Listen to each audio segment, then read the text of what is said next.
You're doing everything right. So, why does it feel like you're barely holding it together? Welcome back to the space where we stop performing and start telling the truth. I'm Susie, and this is your reset, your grounded real life conversation about burnout, emotional exhaustion, high functioning burnout, and the quiet pressure to keep showing up even when your energy is running on empty. Because if we're honest, there's an unspoken expectation to always be on, to stay motivated, social, productive, pulled together, no matter what's happening internally. And when you can't keep up with the pace, it doesn't just feel exhausting, it starts to feel personal. So, what happens when your life looks fine on the outside, but your body is signaling something completely different? By the end of this episode of Signals and Standards with Susie, you'll understand why burnout often hides behind competence, why rest can feel uncomfortable when you need it most, and how to start choosing alignment over performance in a way that actually supports you. Stay with us. Welcome to Signals and Standards with Susie, where we decode mixed messages, elevate your standards, and deliver practical insights that you can act on. I'm your empowerment coach, Susie, here to guide you from confusion to clarity, helping you reclaim your power and create the relationships and life you deserve. There's a version of burnout we don't talk about enough, and it's not the one where everything falls apart. It's the one where everything keeps going. You're still showing up. You're still answering messages, making plans, hitting deadlines, smiling in conversations. From the outside, nothing looks off. If anything, it looks like you're handling life pretty well. But internally, it feels like you're moving through your days with a battery that never quite charges past halfway. Functional, but never full.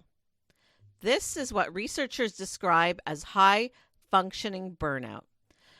According to psychology experts, high achievers are especially vulnerable because they've built an identity around resilience and reliability. They don't just push through stress, they normalize it. Over time, the body signals fatigue, irritability, lack of focus. It all gets reframed as a part of the process instead of warnings. Burnout doesn't disrupt their lives, it integrates into them. It becomes the background noise of daily functioning. And that's where it gets complicated because burnout doesn't always come from obvious overload. Research on emotional exhaustion shows that it often develops in environments that appear stable on the surface. It's not always the dramatic stress that depletes you, it's the chronic low grade demand, the constant output, the mental tabs you never close.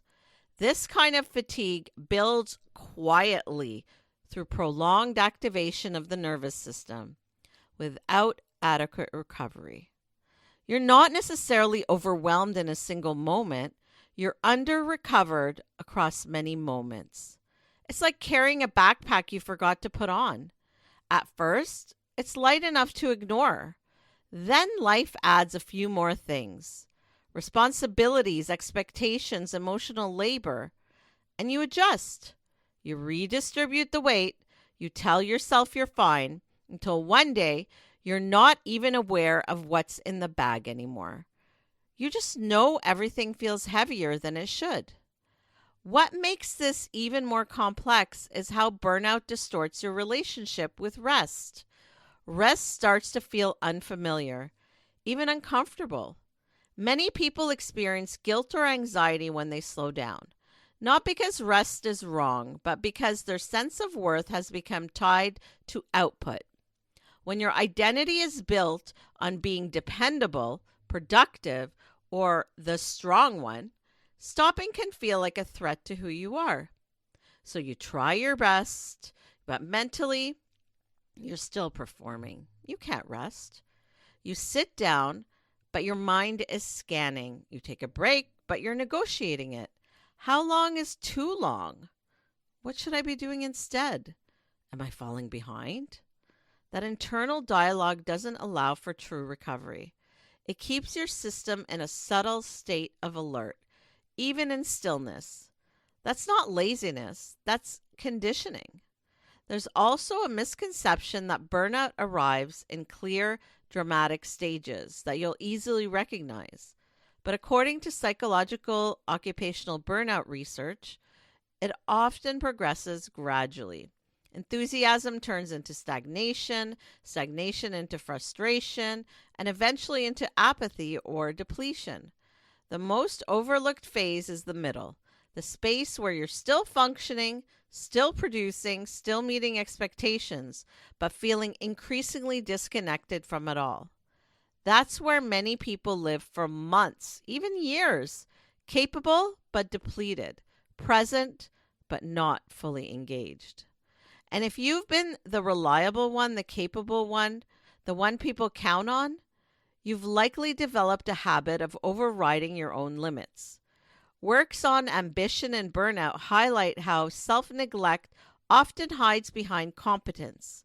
You meet expectations so consistently that no one questions whether those expectations are sustainable for you, including you. This is where the deeper layer comes out. Acceptance. Because burnout isn't just about doing too much.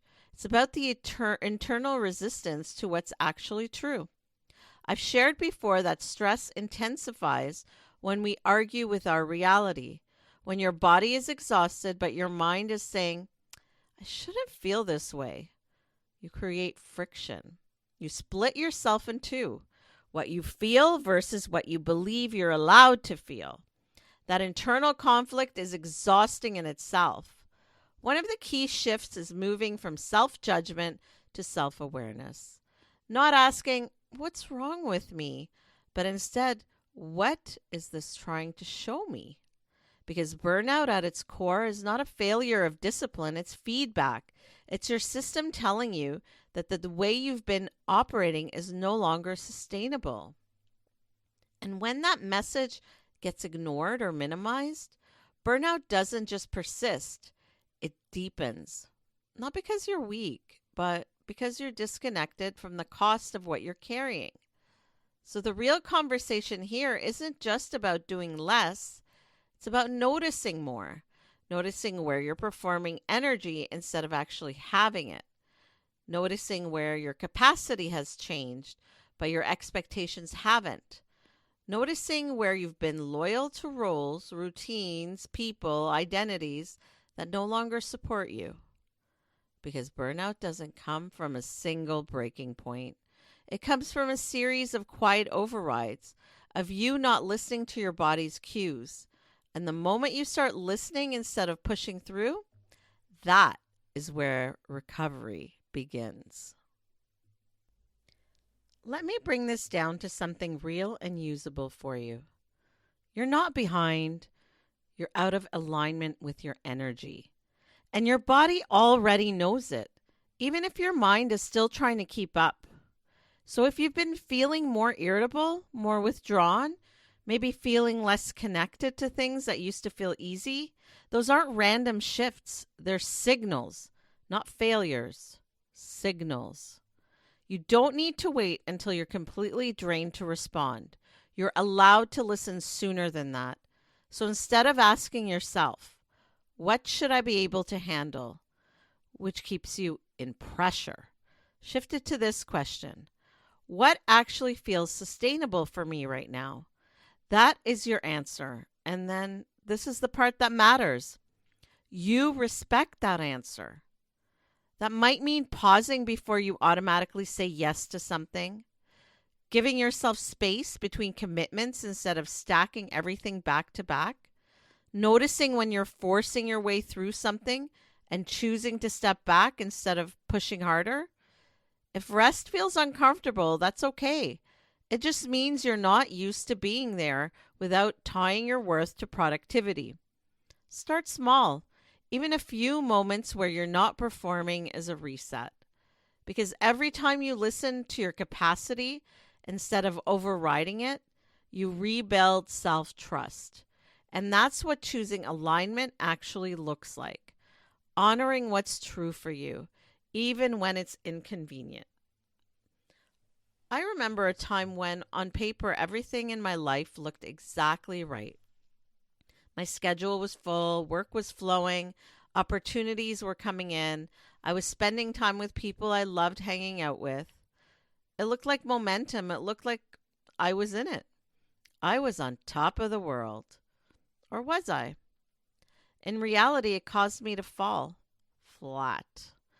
Not overwhelmed in an obvious way, just disconnected.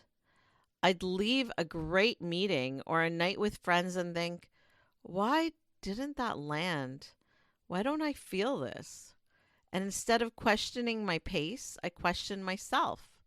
The truth was, I wasn't ungrateful, I was depleted. I had filled my life so tightly that there was no space left to actually experience it. The shift wasn't dramatic. I just got honest. I stopped automatically saying yes to everything. I gave myself more breathing room and I slowly started to feel present again. That's when it clicked. You don't always need to change your life. Sometimes you just need enough space to actually truly experience it. So, if something in this conversation has been quietly hitting home for you, if you've been recognizing yourself in the tension, the fatigue, the feeling off, the pushing, then I want you to take this with you, not just as words, but as permission you may not have been giving yourself. So repeat with me. Rest is allowed. Rest is allowed. Rest is allowed. When you actually believe this, you stop negotiating with your limits and start responding to your needs earlier. And what opens up from there is clarity, presence, a more steady, natural energy, one that doesn't have to be forced. Burnout isn't always loud. Sometimes it's quiet, steady. Sometimes it's hidden inside a life that keeps going on. Burnout isn't always obvious. More often, it's subtle. It's woven into routines that still function, days that move forward, a life that still looks intact from the outside. That's what makes it so easy to miss. You don't collapse into it, you adapt around it. And when you're in that state, it becomes easy to assume the problem is you, that you should be handling more, feeling more, keeping up better. But what if the real issue isn't your capacity? It's how long you've been ignoring it. Your body isn't working against you here. It's telling you the truth. Your expectations, your schedule, habits, they have been drowning out this truth. And the shift that changes everything isn't about pushing harder or fixing yourself. It's about finally taking that signal seriously. Because the moment you stop treating your limits like something to override, you start seeing them for what they are: information, guidance, clarity. And from there, something quiet but powerful happens. You stop trying to match the pace of everything around you, and you start returning to your own. Thank you for spending this time with me and leaning into a conversation about burnout, emotional exhaustion, and the quiet way we override our own limits while still appearing to have it all together. Because burnout isn't always collapse. It's often functioning on the outside and depletion on the inside. And noticing that gap is where change begins. Recovery doesn't start with big decisions. It starts with small moments of honesty and self-awareness. You can catch this episode and our Power Shot Insights on Signals and Standards with Susie across your favorite podcast platforms. And if it resonated with you, you can connect through powercoachsusie.com. I read every message, and I'm here with you as you rebuild a life that matches your capacity, not just your expectations. Until next time, start listening to what your exhaustion has been saying all along. For daily inspiration and practical advice, find me on social media at Power Coach Susie. Got questions or ideas for the show? Head to powercoachsusie.com where you can connect with me, explore the blog, or learn more about what I do. This is Susie signing off. Until next time, keep reading the signals and never, ever lower your standards.